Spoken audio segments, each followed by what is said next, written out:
যখন বলা হয় আল্লাহর আইন বাতিল করে বিকল্প আইন তৈরি করা শিরক, আল্লাহর বিধান দিয়ে বিচার ফয়সালা না করে অন্য বিধানে বিচার করা শিরক, আল্লাহর দেওয়া মদ হারাম, এটাকে লাইসেন্স দিয়ে বৈধ করা হারাম, আল্লাহর দেওয়া সুদ হারাম, এটা যদি লাইসেন্স দেয় হালাল করে তারা কাফির হয়ে যায়।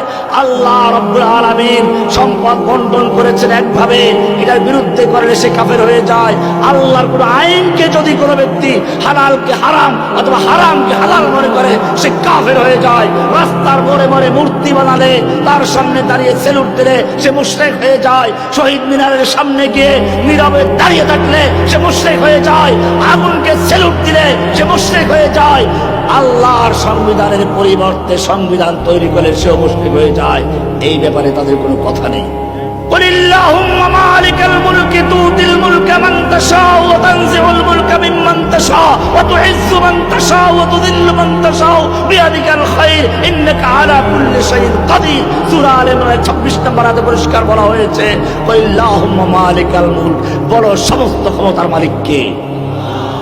তুতিল মুলকা মান তাশাউ, তুমি যাকে ইচ্ছা তাকে ক্ষমতা দান করো। ওয়া তানজিউল মুলকা মিম্মান তাশাউ, আর যার থেকে ইচ্ছা ক্ষমতা ছিনিয়ে নাও। তাকে রান্না করা খাবার খেতে দাও না, একটা বক্তব্য রেকর্ড করার সুযোগটাও দাও না। ওয়া তানজিউল মুলকা মিম্মান তাশা, সব কিছু ফেলে রেখে তাকে হেলিকপ্টার ভাড়া হেলিকপ্টার করে তার ব্রিফকেস নিয়ে তাকে দিল্লি পালাতে হয়।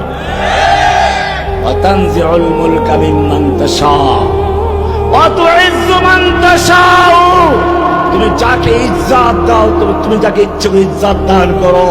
ওরা চেয়েছিল আমাদেরকে বন্দি করে, হাতে হ্যান্ডকাপ লাগিয়ে, মাথায় হেলমেট পরে, পায়ে বেড়ি লাগিয়ে, গায়ে বুলেট প্রুফ জ্যাকেট লাগিয়ে দুনিয়ার সামনে অপমান করার জন্য। কিন্তু দুনিয়া দেখেছে আমাদের যখন কোর্টে তোলা হতো এইরকম অবস্থায়, তখন মানুষ আমাদের সালাম করত, পারলে কিছু হাদিয়া তোফা দেওয়ার চেষ্টা করত। কিন্তু পক্ষান্তরে যারা আমাদেরকে হেলমেট পরিয়েছিল, যারা আমাদের হাতে হ্যান্ডকাপ লাগিয়েছিল, আল্লাহ রাব্বুল আলামিন আমাদের জীবন দশা দেখিয়ে দিয়েছেন।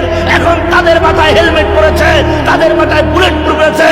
মানুষ যখন তাদেরকে হাতের নাগারে পায়, পচা টিপ দিয়ে তাদেরকে স্বাগত জানায়, জুতা দিয়ে স্বাগত জানায়। পালাবার জন্য কালা মানিক কলা গাছের পাতা নিয়ে জঙ্গলে শুয়ে শুয়ে বাঁচার চেষ্টা করে। দরবেশ বাবা নিজের দাড়ি কামিয়ে মুসলিম থেকে সনাতনী হয়ে বাঁচতে পারে না।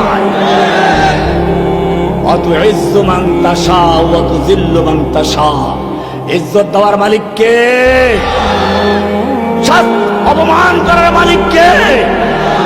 তোমার গণতন্ত্র বলে সকল ক্ষমতার মালিক জনগণ, তোমার আল্লাহ বলছেন ক্ষমতার মালিক আল্লাহ।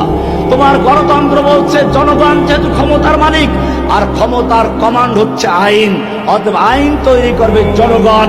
তাই জনগণ ভোট দিয়ে সংসদে লোক পাঠায়, সংসদে গিয়ে তারা হয়ে যায় আইন প্রণেতা, ল মেকার। তারা আইন তৈরি করে আর সে আইন দিয়ে তোমাকে মানতে বাধ্য করে, না মানলে পুলিশ ধরে নিয়ে জেলখানায় নিয়ে যায়। আল্লাহ বলছেন আলাহুল খালকু ওয়াল আমরু, জেনে রেখো সৃষ্টি চর, আইন চলবে কেমন তার। ওয়ালা রাব্বিকা লা ইউমিনুন, না ওরা মুমিন হতে পারে না যতক্ষণ না পর্যন্ত হাত্তা ইউহাক্কিমুকা ফীমা শাজারা বাইনাহুম, তাদের পারস্পরিক বিবাদের ক্ষেত্রে, ঝগড়া ফাসাদের ক্ষেত্রে তোমার কাছে বিচার না নিয়ে আসবে, তোমাকে বিচারক না মানাবে, তার মানে কোরআন সুন্নাহর বিচার না মানবে। সুম্মা লা ইয়াজিদু ফি আনফুসিহিম হারাজাম মিম্মা কাদাইতা, অতঃপর তুমি যে বিচার ফয়সালা করবে, কোরআন যে সিদ্ধান্ত দিবে, সেই ব্যাপারে তাদের অন্তরে কোনো দ্বিধাদ্বন্দ্ব সংশয় থাকবে না।